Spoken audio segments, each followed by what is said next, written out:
I have decided to share my story with you. This took place in March or April of 2009. I had just started working at Walmart in the hardware department.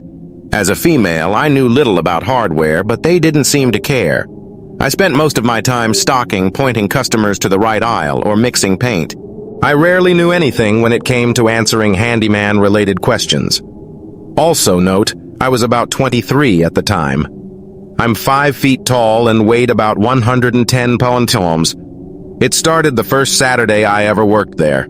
I had the early morning shift starting at 7 o'clock a.m. It was pretty quiet and sleepy, and I had 0 customers for a good hour straight. I was also working with another coworker named Ron who had started the same day as me. A man came in looking for a few different items. He was an Indian man, or at least said he was from India, probably in his late 30s or early 40s. He hovered over me around 6'3", a decently built guy wearing a spring jacket with its collar turned up and a baseball hat. He completely bypassed Ron and went straight to me for help. I showed him the products he requested, and that's when the questions started. I answered politely with a standard, "I'm not qualified to answer that. I can ask my coworker if he has any thoughts." He wouldn't let me. Instead, he dragged me to the furthest aisle far away from Ron. He started talking about random things he was trying to do around his house, asking my opinion. I had no idea, so I pointed out random things. While I was turned away, looking at products, I felt him creep up behind me and grab me.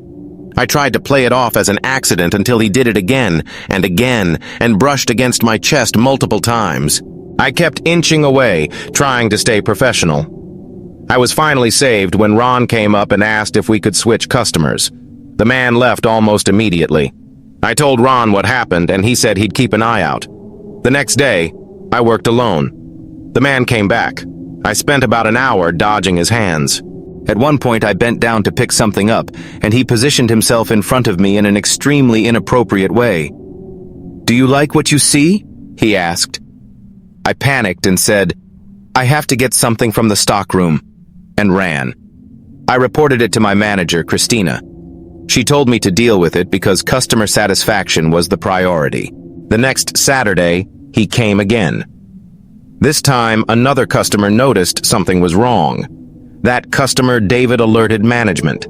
Security reviewed footage, and they prepared for him. The next day, he called the store and said he was coming to take me out to lunch. Management and security waited. When he arrived and tried to drag me out, they tackled him, and the police arrested him. I later found out he had overstayed his visa and was deported. I never saw him again. I studied abroad in Peru when I was 19. At the time, I was often the only white person around, so I stood out. One day, on a bus, a man in his 60s sat next to me. He spoke English and started a conversation. I tried to be polite but didn't want to engage. He said he could read palms and wanted English lessons in exchange. I declined. He grabbed my wrist anyway and insisted. Then he asked for my phone number. I lied and said I didn't have one yet.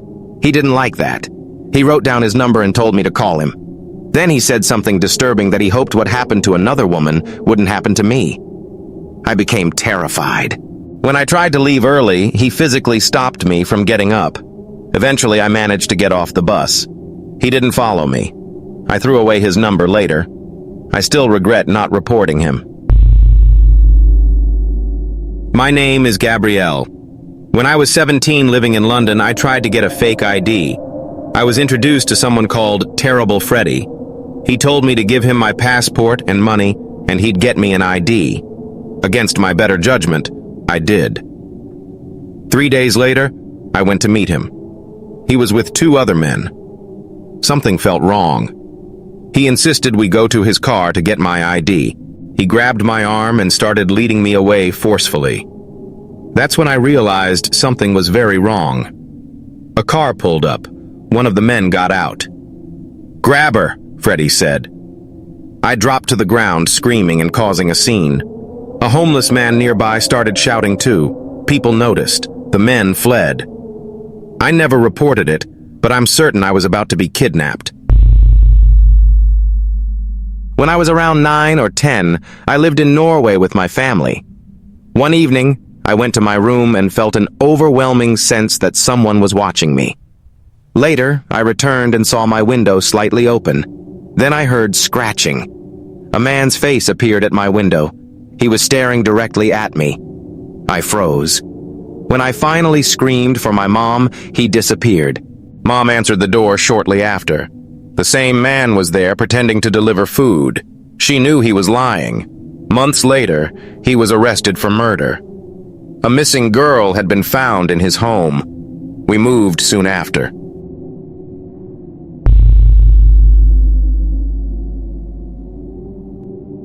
During my freshman year at a university in Philadelphia, I often stayed out late to avoid my terrible roommate.